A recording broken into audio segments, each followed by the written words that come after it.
Paz e luz, Deus vos abençoe em nome do Pai, do Filho e do Espírito Santo. Que a graça de Deus esteja sobre você. Falamos sobre o livro de Números, né? Poderia ser chamado de No Deserto. E esse livro de Números falava sobre os conflitos do povo de Israel com seu Deus e o relacionamento entre Deus e Israel. Agora vamos para o último livro do Pentateuco. O último livro do Pentateuco, que se chama Deuteronômio. A segunda lei ou regras sacerdotais. Vamos continuar lendo a nossa apostila, já que todo o nosso material é lido e não escrito.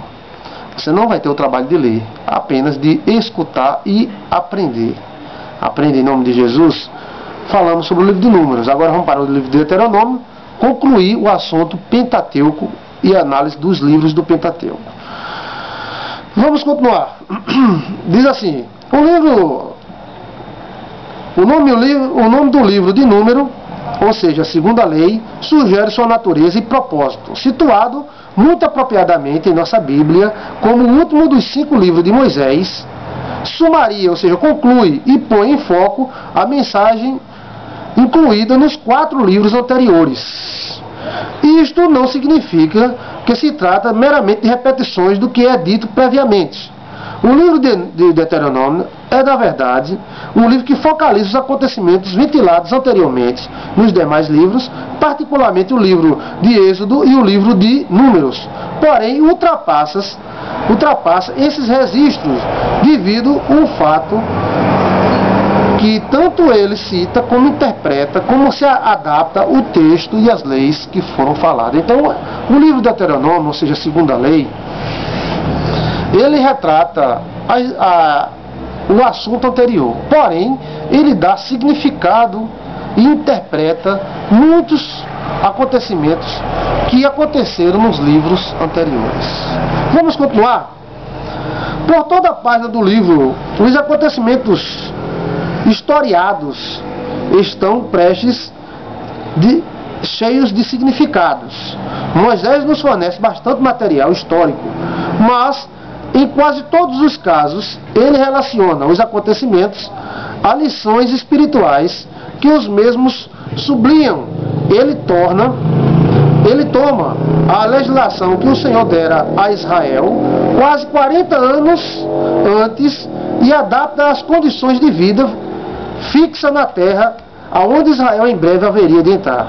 Então, é uma preparação justamente para a entrada da nova terra. E o próprio Moisés pega essas orientações que foi dado lá no começo, há 40 anos atrás, e adapta essas orientações aos acontecimentos que ele acreditava que iria acontecer dentro da nova terra. Quando o livro foi escrito, a nação de Israel se encontrava na terra de Moabe, a leste do Rio Jordão e do Mar Morto. Antes disso, Israel haveria fracassado por falta de fé e não entrou na Palestina.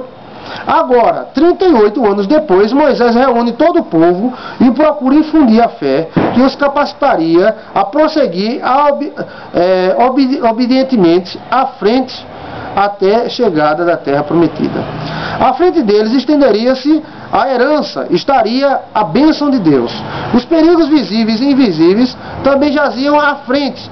Mesmo com eles estavam o seu Deus, o qual viera a conhecer melhor durante a experiência que tiveram na Península do Sinai, com suas rudezas e desolações. Então, aquelas experiências que houve entre Israel e entre o povo de Israel e Deus, deu a Israel a capacidade, a maturidade de entrar na terra prometida. Esta capacidade que eles não tinham.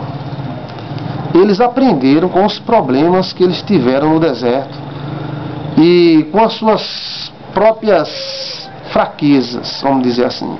E o livro de Deuteronômio vem mostrando isso e apresenta Moisés incentivando o povo, alertando aqueles israelitas da época a usar fé, porque a bênção estava na frente dele e eles precisavam tomar posse daquela bênção. Moisés percebeu, e corretamente, que o povo precisava de fé, de centralizar os seus esforços na busca da terra prometida, para que pudesse acompanhar a bênção de Deus.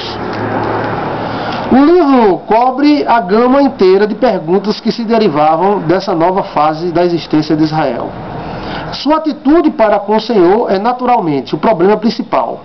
Moisés, com todo o zelo que era capaz, conclama Israel para que confie no Senhor de todo o coração e para que faças a sua lei e para que obedeça a sua lei e faça da sua lei o impulso necessário para conseguir a bênção de Deus.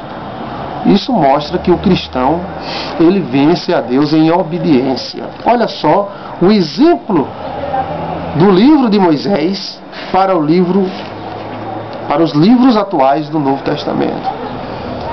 Na verdade, o que nós encontramos no livro de Deuteronômio é justamente um exemplo para o livro atual, para os livros atuais do cristianismo. Vamos continuar nesse assunto?